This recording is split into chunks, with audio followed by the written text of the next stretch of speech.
이렇게 이 사건에 연루된 스타들이 다들 주가를 올리고 있던 스타들이어가지고 광고 행사에도 비상이 걸렸다면서요? 네, 버닝썬 논란의 핵심 인물 중 한 명인 승리 씨는 논란에도 지난 2월 16일 국내 솔로 콘서트를 강행했어요. 하지만 이제 결국 지난 3월 예정되어 있었던 오사카와 자카르타 콘서트는 취소가 되기도 했고요. 가수 에디킴 씨도 폭풍을 맞았는데요. 에디킴은 정준영 단톡방에서 음란물을 유포한 혐의를 받고 있잖아요. 5월에 그 음악 축제를 출연하기로 되어 있었었는데 결국은 하차하기로 됐습니다.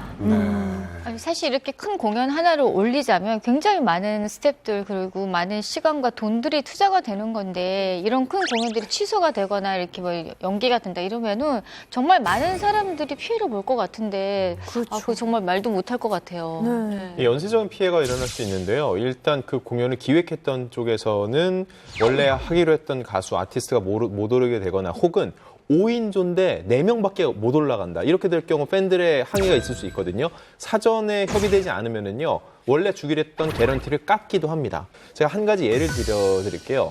지금은 BTS인데 시계를 딱 10년 전으로 돌리면은 월드스타에 도전하는 사람은 B였습니다. 당시 레인스커미라는 굉장히 거대한 글로벌 프로젝트를 하면서 기자회견도 열고서는 수익이 1,000억 이상 날 거라고 매출이 1,000억이 넘을 것이라는 얘기를 했었거든요. 그래서 첫 번째 공연이 라스베가스에서 잘 됐어요. 그 다음부터 문제가 생겼습니다. 하와이, LA, 캐나다 공연이 줄줄이 취소가 됐는데 이로 인해서 당시 B랑 JYP가요 손해배상으로 어느 정도를 맞았을 것 같으세요? 100억? 아, 100억? 그거보단 더 했겠죠? 200억. 와, 500억 될 것 같은데. 어우, 너무 많이 가시요 너무 많이 갔나요? 제가 더 당황을 했는데 800만 달러. 우리 돈은 한 90억 정도 되는 90억. 정도 손해배상 금액이 나왔는데 거의 결국은 100억이네. 합의를 합의를 통해서 300만 달러로 정리를 하긴 했는데 이게 단순히 이 금액적인 부분뿐만 아니라 향후 B가 이렇게 대규모로 해외 공연하는 데 있어서 아무래도 신뢰에 금이 가될 수밖에 없었거든요. 그래서 이렇게 대규모 행사가 잘못됐을 경우에는요. 당장 금전적인 거 외에 그다음 그 사람의 행보에도 굉장히 큰 악영향을 미치게 됩니다. 이번 사건으로 피해를 입은 곳은 그뿐만이 아닙니다. 이 사건의 불똥이 일부 지자체로까지 튀었다고요. 네. 네, 정준영 단톡방에서 수백만 원대 내기 골프를 쳤다라는 그런 논란에 휩싸여서 활동을 중단한 사람이 있죠. 바로 김준호 씨, 개그맨 김준호 씨인데 김준호 씨가 이제 활동을 중단함에 따라서 불똥이 엄한데 튀었습니다. 그게 바로 부산인데요. 지난해 1월부터 2년 임기에 부산시 대중교통 명예 홍보대사를 이제 하기로 했었는데 이 부분이 해촉이 일단 됐고요. 김준호 씨 하면은 코미디 이제 다시 부흥을 위해서 굉장히 노력을 많이 하는 개그맨이잖아요. 그런데 그가 부산 국제 코미디 페스티벌의 집행위원장으로 이제 굉장히 활약을 하고 있었는데 이 역할 또한 사실은 올해 같은 경우는 좀 불투명하게 됐습니다. 지난해 12월 김준호 씨를 홍보대사로 위촉했던 대전시도 참 난감하게 됐는데요. 올해를 대전 방문의 해로 선포하고 김준호 씨 사진이 들어간 그 홍보 포스터를 다 제작해서 이미 배포를 마쳤는데 이 국민 열세를 써서 만든 것들이 하루아침에 종이 조각이 됐으니 이게 참 민폐가 된 거죠. 자, 광고 때문에 황당하기 짝이 없는 해프닝을 겪은 스타가 있다고 하는데요. 네. 제가 좀 힌트를 좀 드릴 테니까 맞춰보시기 바랍니다. 오랜만에 퀴즈인가요? 제가 일어납니다. 네, 오랜만에. 오랜만에. 네, 오랜만에. 요 스타입니다. 자. 뭐야? 너무 요염해. 뭐죠? 뭐야? 저기 디스크 뭐 PPL이에요? 디스크 스튜디오? 허리지 누구나 하지마. 힌트 하얀. 자, 하얀? 하얀. 모자. 하얀. 하얀이 뭐야? 하얀 뭐지? 설. 서련. 그런데 서련 씨. 아, 이 소련은 이렇게 살립니다. 아는데 맞지? 난 사람을 표현한다고 생각 안 해요. 불쌍 이런 거잖 예, 예. 기도하고 싶다. 일단 안 붙는 사고요. 제가 그때 당시에 저 입간판이 너무 유행이었잖아요. 맞아요. 많은 사람들이 훔쳐가기도 많이 하고. 근데 서련 씨가 무슨 논란에 휩싸였던 건가요? 사실 뭐 연예인 몸매 종결자로 아주 유명한 서련 씨, AOA의 서련 씨가 그 서련 씨 마네킹 몸매야 이미 자타공인 된 거잖아요. 근데 이 광고에서 서련 씨가 가짜 몸매다. 라는 논란이 있어서 그 정말요? 논란에 정말 휩싸인 적이 있어요? 휩싸인 적이 있습니다. 그래요? 네네네. 네, 설현 씨가 최고의 광고 스타로 군림하고 있을 때 벌어진 일인데요. 설현 씨가 한 휴대폰 광고에 출연한 적이 있는데 이제 바다를 배경으로 설현 씨가 물놀이를 하는 그런 광고인데 이 광고가 나간 후에 한 대형 모델이 자기 SNS에 이런 글을 남겼어요. 태국 촬영 때 이거 내 몸매야, 걔 몸매 아니야. 슬프다 뭔 말인지 알지? 라고 글을 남겨버린 거예요. 그래서 설현 씨뿐만이 아니라 업체도 굉장히 곤란에 빠졌던 사건이 있었어요. 아, 굳이.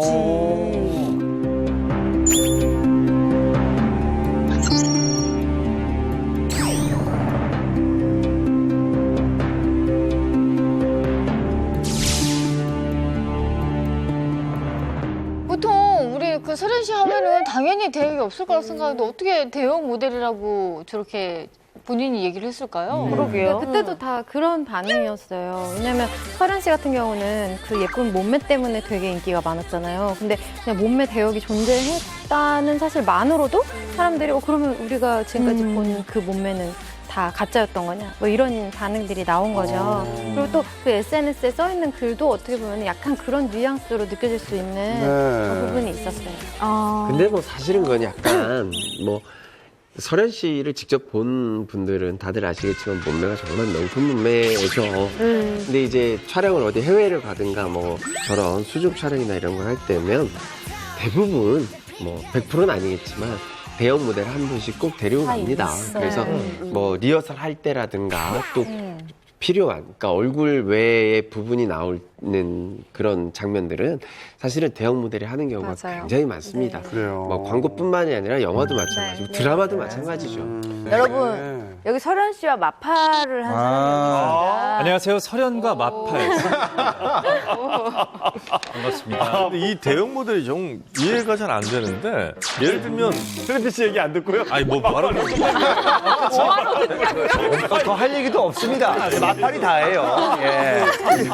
뭐 여러 대형 모델분들이 계시잖아요. 그래서 뭐 아마 이 사진과 함께 사실 이 부분은 나도 잠깐 출연했어라든지 이런 건 뭐 본인 자랑도 될 수 있고 홍보도 될 수 있고 나쁘지 않은 것 같아요. 근데 무슨 내 몸매야 걔 몸매 아니야 슬프다 뭔 말인지 이거는 본인의 앞으로 커리어를 위해서도 전혀 하나도 도움 안 되는 일이거든요. 그래서 왜 이렇게 감정적으로 일을 처리를 이 대형 모델 분께서 하셨는지 도저히 제가 예. 대형 모델 오디션을 본 적이 있어요. 에이전시에서 대형 모델 오디션을 할 때가 있어요. 제가 누구 대역으로 시험을 보셨어요? 저는 예전에도 얘기했는데 김태 씨예요. 어느 기업의 광고였는데 이게 왜 대역을 쓰냐면 뭐 해외로 나가면 시간이 한정적으로 제한이 있잖아요. 근데 예쁜 그림을 찍기 위해서는 그 모델이 계속 움직일 수 없잖아요. 그 배우가. 그래서 동시에 다른 장소에서 촬영을 해야 하는 경우가 있는 거예요. 시간이 없어서. 맞아. 풀샷이나 이런 거 할 때는 그래서 아까도 풀샷이나 나온 모델하고. 거는 분명히 맞아. 대역을 쓰셨을 거예요. 이제 네. 계속 설현 씨가 계속 그 장소들을 다닐 수가 없으니까. 그리고 아까 바닷속으로 들어가는 그럴 필요는 장면이었잖아요. 그러니까 위험하기도 하고 뭐 이렇게 전문가가 이렇게 들어가는 거지. 우리 같으면 그냥 꽂아주거나 이렇게 다 나동거려지겠지만 딱 봐도 전문가잖아요. 이렇게. 저도 그때 오디션 본 게 저 멀리 요만하게 나오는데도 대역을 오디션을 보더라고요. 비슷한 체형. 그래서 결국 근데도 너무 좋았지 않았어요? 내가 김태희의 대형 모델을 할 수 있다. 너무 영광이었죠. 떨어졌어요. 그때 떨어졌으니까 지금 이렇게 풀무쇼에서 에피소드 하나 생겼잖아요. 감사합니다. 네, 실제로 이 15초 정도 되는 광고에서 1, 2초 정도만 그 대형 모델이었고 나머지는 설현 씨 본인이 직접 촬영한 게 맞다고 이제 해명을 했고요. 사진은 어쨌든 이게 그 조작이나 보정이 가능한데 동영상은 그러기가 쉽지가 않잖아요. 이제 그래서 그런 광고 전체를 이렇게 대역을 쓰는 거는 좀 불가능하다라고 그렇죠. 이제 해명을 했습니다. 네네. 수억원 대의 위약금뿐만 아니라 다른 모든 불이익까지 감수한 톱스타도 있었다고요. 네, 사랑의 목숨을 건 스타입니다. 2017년도에 이제 홍상수 감독이랑 불륜을 공개적으로 인정을 했잖아요. 김민희 씨 같은 경우. 저희 두 사람 사랑하는 사이를 저희 나름대로 진솔하게 사랑하고 있습니다. 저에게 놓여진 어떤 다가올 상황이나 놓여진 상황 모든 것들을 겸허히 받아들이고 있습니다. 저 사실 좀 되게 많은 사람들이 놀랐었는데요. 그때 이제 김민희 씨가 불륜을 인정한 이후에 화장품 광고 모델을 계약을 맺고 있던 그 P사에 위약금을 물어주는 그런 일이 있었죠. 네, 근데 당시 김민희 씨가 지불한 이 위약금의 액수는 정확히 알려지진 않았지만 위약금이 광고 계약료에 비례하는 관계로 봤을 때 수억 원대로 추정된다고 합니다. 근데 사실 두 사람이 우리는 정말 사랑하는 사이다라고 공개적으로 얘기 안 할 거라고 좀 예상을 했었는데 의외로 그 완벽하게 이제 이혼 정리가 되지도 않는 상태인데도 불구하고 기자회견에서 우리는 사랑하는 사이다라고 했을 때 저 같은 기혼녀 입장에서는 굉장히 불편했습니다. 전례 없는 일이었잖아요. 앞으로 우리나라에서는 말도 안 되는 거죠. 우리나라에서는 거의 불가능한 일인 거죠. 근데 김민희 씨가 그 불륜을 인정했을 당시에 뭐 그냥 일시적으로 했던 게 아니라 정말 고민을 많이 하고 한 거예요. 그러니까 그래요? 위약금을 물어줄 각오를 하고 했고 단지 그때 그 커플이 걱정했던 건 아가씨의 이제 손익분기점을 넘냐 안 넘냐 그 전에 터지냐 이후에 터지냐의 문제를 좀 고민했던 건 사실이거든요. 근데 그때 그 시기가 손익분기점을 간 넘었을 시기에 그게 기사가 났고 두 사람도 인정을 했었죠. 일종의 이거 그 당시에는요 암묵적인 좀 합의가 있었는데 개봉 전에 이 얘기는 기자들 사이에 싹 돌았었어요. 그래서 제작사 대표도 그렇고 그때 또 박찬욱 감독의 연출이었잖아요. 굉장히 노심초사를 많이 했어요. 근데 M1 사람, 제2, 제3의 피해자는 나오면 안 된다는 것 때문에 기자들도 굉장히 좀 시기적으로 또 아가씨가 칸 영화제까지 진출을 해가지고서는 국가적으로도 관심을 받는 영화였기 때문에 또 다른 피해자를 양산시키지 말자는 의미에서 그 아가씨의 상영이 어느 정도 끝날 때쯤에 이게 공론화가 된 거죠. 어쨌든 이 사건 때문에 광고 위약금은 정말 물어내면 문제가 끝나지만요. 그 후로 배우로서도 필요한 의상협찬이라든가 뭐 이런 것들이 다 끊겼다고 합니다. 김민희 씨가 아가씨 때 국제영화제에 초대가 됐었잖아요. 네. 그때 정말 명품 브랜드에서 줄을 서고 협찬을 하려고 했었거든요. 그래서 그 수많은 의상 중에 김민희 씨가 픽을 했었던 거예요. 근데 이제 불륜을 인정하고 난 다음에는 정말 모든 브랜드의 협찬이 완전히 끊겼어요. 완전히 끊겼고 실제로 그 이후에 있었던 공식 행사에서는 본인의 옷을 선택을 해야 됐고 지금도 가끔 협찬이 들어와도 아주 저가 브랜드이거나 거의 개인 옷을 입고 있는 상황이에요.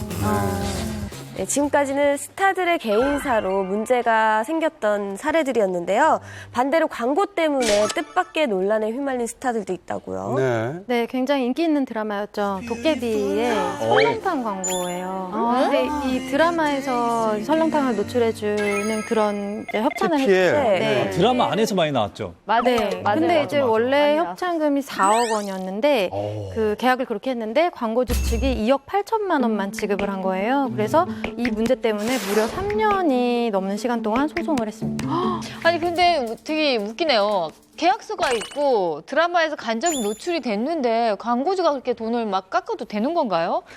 도대체 왜 그런 거죠? 그러니까요. 분명히 설렁탕은 드라마에 나옵니다. 네. 그리고 공유 씨와 육성재 씨 설렁탕을 두고 대화를 해요. 네. 근데 문제가 된 건 원래 공유 씨가 설렁탕을 먹어야 하는데 육성재 씨가 설렁탕을 먹는 장면이 나온 거예요. 그러자 광고주가 이걸 보고 이건 좀 깎아야겠다라고 해서 소송을 건 거죠. 누가 먹었느냐까지 합의를 했었던 거군요, 그러면. 이제 저희 이제 드라마를 해본 사람 입장에서 약간 이런 게 있는 거죠. 제작사가 처음에 이제 드라마 들어가기 전에 이제 어느 정도 PPL을 관해서 계약을 하면 요 장면쯤 먹는 거라면 요 정도 넣어서 하겠지라고 생각했는데 사실 드라마의 내용이 흘러가다 보면 작가가 생각할 경우에 아니야 도깨비가 이 장면에서 설렁탕을 먹어서는 안 돼 흐름을 깨져라고 했으면 못 쓰거든요. 그런 상황이 나올 수 있다라는 거죠. 그래서 이거에 대한 이제 소송 결과를 먼저 말씀을 드릴게요. 3년 법정 끝에 법원이요 제작사 손을 들었어요. 돈을 지급하라라고 했어요. 근데 왜냐면은요 우리나라 드라마는요 사전 제작 드라마가 거의 없어요. 거의 생방송 형태로 드라마가 진행되면서 촬영도 같이 하거든요. 대본이 수시로 바뀌고 예를 들어서 막 열심히 하는데 풍문쇼에서도 홍석천 씨가 얘기만 하면 시청률이 쭉쭉 올라요. 그럼 멘트가 홍석천 씨가 막 들어가는 거예요. 멘트가 많이 없어졌는데. 이해를 굉장히 원래 공유 씨가 출연하게 했던 그 분량 그때 그 회차에 약속된 대로 그만큼 그런 내용이 진행되기가 좀 무리가 있었다는 거예요. 그런 자연스러운 흐름 속에서 오히려 재판부에서는요 무리하게 넣었을 경우는 드라마의 흐름을 방해하고 과도한 광고가 될 수 있다라는 측면에서 자연스러운 흐름을 끌고 간 제작사의 손을 들어준 거고요. 또 무조건이란 게 없어요. 사실 김은숙 작가가 쓰고 공유가 주인공인 드라마면은요. 협찬 들어올 때가 너무 섭니다. 근데 그때도 마찬가지로 그들이 그러면은요. 계약 조건에 무조건이라는 건 달 수 없어요. 그래서 계약 조항에도 협의라는 게 들어가 있었던 거예요. 협의 사항인데 협의를 통해 가지고 상황에 따라 바꿀 수 있었다는 거죠. 이런 부분에 있어서 손을 들어준 거예요. 그러니까 재판부에서도 그 정도 판단을 했다고 볼 수 있어요. 거기서 무조건 도깨비, 김신, 공유가 인기 있다고 설렁탕을 막 먹는 게 그 드라마 흐름상 맞지 않는다. 그래서 제작진에서 이런 조정이 있었다라고 했을 때 그게 합당하다고 봐준 거죠.